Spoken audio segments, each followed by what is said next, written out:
বইমাচা বিভূতিভূষণ বন্দ্যোপাধ্যায়। সহায় হরি চাটুর্য উঠানে পা দিয়া স্ত্রীকে বলিলেন, একটা বড় বাটি কি ঘটি যা হয় কিছু দাও তো। তারও খোড়া গাছ কেটেছে, একটু ভালো রসা নেই।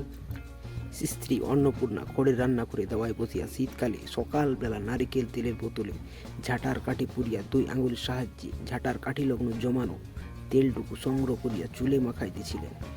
স্বামীকে দেখিয়া তাড়াতাড়ি গায়ের কাপড় একটু টানিয়ে দিলেন মাত্র, কিন্তু বাটি কি ঘটি বাহিরে করিয়া দিবার জন্য বিত্রমাত্র আগ্রহ দেখালেন না, এমনকি বিশেষ কোনো কথাও বলিলেন না।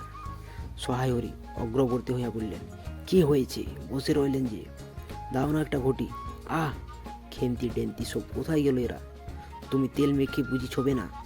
অন্নপূর্ণা তেলের বোতলটি সরাইয়া স্বামীর দিকে খানিকক্ষণ চাহিয়া রহিলেন, পরে অত্যন্ত শান্ত সুরে জিজ্ঞাসা করলেন, তুমি মনে মনে কি ঠাউরে বলতে পারো?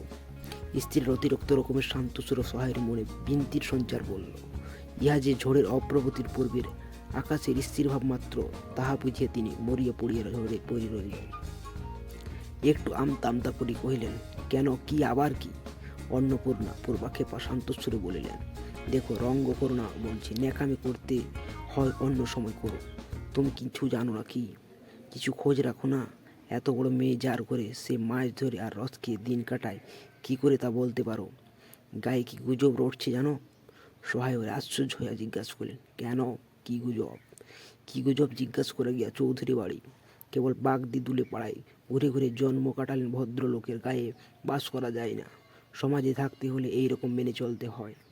সহায় হয়ে বিস্মিত হইয়া কি বলিতে যাইতেছিলেন, অন্নপূর্ণা পর্বত সুরেই মনোরপার বলিয়া উঠিলেন, এক ঘরে করবে গো, তোমাকে এক ঘরে করবে। কাল চৌধুরী চণ্ডীমোপে এসব কথা বলেছে, আমাদের হাতে ছোঁয়ার জল আর কেউ খাবে না।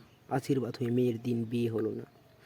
ও নাকি উৎসর্গ করা মেয়ে, গায়ে কোনো কাজই আর কেউ বলতে পারে না।